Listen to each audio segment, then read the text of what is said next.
আসসালামু আলাইকুম। ভাবলাম যে ইসরায়েলের বিভিন্ন অ্যালাইড যে কোম্পানি আছে এগুলো নিয়ে একটা একটা করে বলবো।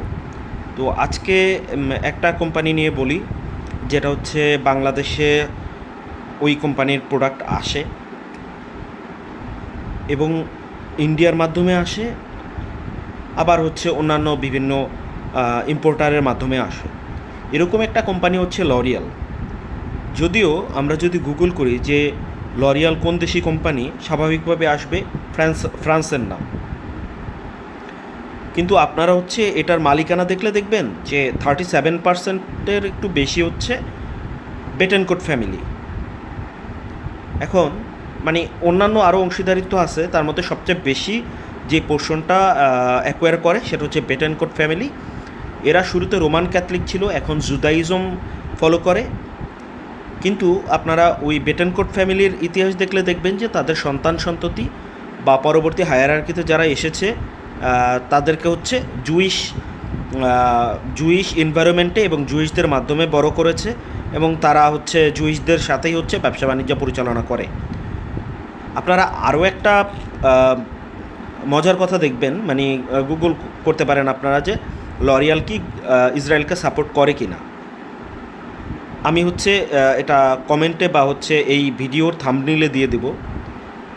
অ্যান্সারটা ছিল এরকম যে এর আগে যখন বয়কট ইসরায়েল ট্রেনটা চলতেছিল, তখন লরিয়াল যে কোম্পানি, তারা নিজেদেরকে ইসরায়েলের ওয়ার্ম ফ্রেন্ড হিসেবে অভিহিত করছে, এবং ওই বয়কট ইসরায়েলের জন্য তাদের যে ব্যবসায়িক লস হয়, এই জন্য তাদেরকে $1.4 মিলিয়ন হচ্ছে দান করে আরব লীগের মাধ্যমে। আপনি মানে জিনিসটা দেখেন, দিচ্ছে হচ্ছে আরব লীগের মাধ্যমে ইসরায়েলের সাপোর্টে, এবং নিজেদেরকে বলতেছে আমরা ইসরায়েলের ওয়ার্ম ফ্রেন্ড। বেটেনকোট ফ্যামিলি তো আছেই, এছাড়া কিছু ইন্টারন্যাশনাল ইনভেস্টর আছে যারা অ্যাকচুয়ালি জুইশ, যাদের যাদের অংশ এই লরিয়াল কোম্পানিতে আছে। তো এটা বুঝতে আর আমাদের কোনো বাকি নাই যে লরিয়াল ইসরায়েলের সাথে খুব ভালোভাবে কানেক্টেড এবং তারা ইসরায়েলকে সাপোর্ট করে। এখন কেউ যদি গুগল করে যে লরিয়াল ইসরায়েলি কোম্পানি কি না, স্বাভাবিকভাবেই দেখবে যে না, এটা একটা ফ্রান্সের কোম্পানি, এটা ইসরায়েলের কোম্পানি না। কিন্তু আপনারা যে মালিক যারা আছে তাদের সম্পর্কে একটু খোঁজখবর করবেন যে তারা আসলে কোন দেশকে সাপোর্ট করতেছে, এবং ওই কোম্পানি ইসরায়েলেরকে সাপোর্ট করতেছে কিনা।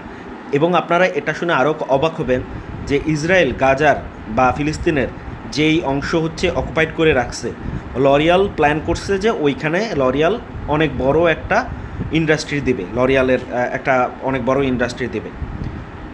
এখন অনেক মানুষজন হচ্ছে আমাদের বাংলাদেশের শুভাকাঙ্ক্ষী হইতে চায় যে তারা হচ্ছে অন্য ধর্মের হয়েও হচ্ছে ইসরায়েলকে মানে বাংলাদেশের মুসলমান ভাইদের হচ্ছে পক্ষ নেওয়ার জন্য বিভিন্ন কথা বলেন, আবার লরিয়ালে জব করেন। তো জিনিসটা দুই রকম হয়ে গেল না, যে আমি একদিকে হচ্ছে ওনাদের কোম্পানিতে জব করি, অন্যদিকে হচ্ছে আমি ইসলামের পক্ষে কথা বলি। এটা তো আসলে হয় না, তাই না? তো এই কারণে আমাদের এই সব মানুষের উস্কানি থেকে একটু দূরে থাকতে হবে। আজকে বাংলাদেশে 6 তারিখ এপ্রিলের 2025 যে ঘটনাটা ঘটলো, কি হইল? সবাই বললো কি কেএফসি ভাঙচুর করো, বাটা ভাঙচুর করো, এগুলা ভাঙচুর করো। এখন এগুলা ভাঙচুর করে কী হলো? এইসব প্রতিষ্ঠানে কি কোনো ইহুদি কাজকর্ম করতো না তো? এইসব কোম্পানিও তো হচ্ছে বাংলাদেশে মানুষ দিয়ে হচ্ছে চলাচল করতো, কিন্তু এই লভ্যাংশের টাকাটা কিন্তু একদম হচ্ছে second hand, third hand, fourth hand এরকম করে করে ইসরায়েলে গিয়েই পৌঁছাইতো। Just same shit about L'Oréal. তো আমরা ভাঙচুর না করে আমরা এদেরকে সামাজিকভাবে, জাতীয়ভাবে, ব্যক্তিগতভাবে বয়কট করব। দরকার হয় এদের প্রতিষ্ঠানে শাটার নামিয়ে তালা লাগিয়ে দিব যে আপনারা বাংলাদেশে ব্যবসা করতে পারবেন না। পাশাপাশি যেসব ভাই ব্রাদার হচ্ছে আপনার এসব জায়গায় কাজ করে, তাদের জন্য বিকল্প কাজের ব্যবস্থা আমাদের করতে হবে। তাদেরকে বেকার করে এই প্রতিষ্ঠান বন্ধ করে দিয়ে খুব একটা তো লাভ হলো না, তাই না? এদের বিকল্প ব্যবস্থাও করতে হবে, যে বাটার বিকল্প কী হতে পারে, কেএফসির বিকল্প কী হতে পারে, এসব নানান প্রতিষ্ঠানগুলো আমাদের তৈরি করতে হবে। সবচেয়ে বড় কথা, প্রত্যেকটা জিনিসে আমাদের দৈনন্দিন প্রত্যেকটা জিনিসে দেখবেন ইসরায়েলের বিভিন্ন প্রোডাক্ট হচ্ছে ওতপ্রোতভাবে মিশে গেছে। ওরা খুব ইন্টেনশনালি এই জিনিসটা করছে যাতে আমরা এর বিকল্প কিছু তৈরি করতে না পারি, আমরা ওদের উপরই যাতে ডিপেন্ড থাকি। আমাদের যেটা করতে হবে, আমাদের নিজস্ব প্রোডাক্ট নিজেদের ইউজ করতে হবে, ব্যবহার করতে হবে। আমাদের নিজেদের ব্যবসায়ীরা হচ্ছে খুব উদ্বুদ্ধ হবে এতে, এবং আমরা নিজেদের ওপর ডিপেন্ডেন্ট হব, আমরা কোনো দেশের ওপর ডিপেন্ডেন্ট হব না। আর সেটা যদি ইসরায়েল হয় তাহলে তো কোনো কথাই নেই। আমরা ইসরায়েলকে যে পর্যায়ে আসি ওই পর্যায়ে থেকে আমাদের বয়কট করতে হবে, ওদের থেকে আমাদের দূরে থাকতে হবে, ওদের আমরা প্রতিহত করব। আমরা যদি ওদের হাতে মারতে না পারি, আমরা ওদের ভাতে মারব ইনশাল্লাহ। ছোট ছোট এইসব ইনিশিয়েটিভই একটা সময় অনেক বড় আকার ধারণ করবে। আর ইসরায়েলি সাপোর্টেড কোনো প্রতিষ্ঠানে জব করে আমাদের ইসলামের পক্ষে কথা বলবে, অন্য ধর্মের হয়ে আমাদের পক্ষে কথা বলবে, এটা অন্য ধর্মের হয়ে আমাদের পক্ষে অনেকে মানবিক দিক থেকে বলতে পারে, কিন্তু হচ্ছে ওই প্রতিষ্ঠানে জব করে আমাদের পক্ষে কথা বলবে, এগুলো আপনারা মেনে নেবেন, ওদের উস্কানিতে পা দেবেন, ফলাফল কিন্তু খুব ভালো হবে না। হ্যাঁ, আমি কারো নাম মেনশন করতেছি না, জাস্ট আজকে লরিয়াল নিয়ে কথা বললাম।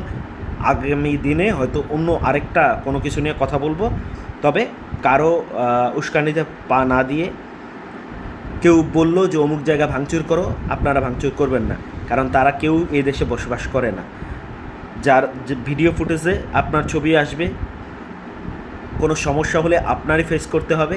তারা শুধু হচ্ছে অন্য দেশে বসে আপনাকে নিয়ে ভিউ ব্যবসা করবে, হ্যাঁ, আর কিছুই করবে না। তারা কিন্তু ইহুদিদের প্রতিষ্ঠানে জবই করতেছে, আর আপনি তাদেরকে ইসলামের কালা পাহাড় বানিয়ে দিতেছেন। এগুলা কইরেন না, নিজেদের বিচার বিবেক বুদ্ধি ব্যবহার করতে শেখেন, এবং যে কোনো পর্যায় থেকে ইসরায়েলের বিপক্ষে কথা বলা কাজ করা শুরু করেন। ইনশাল্লাহ লাস্টে আমরাই জিতব, ইনশাল্লাহ।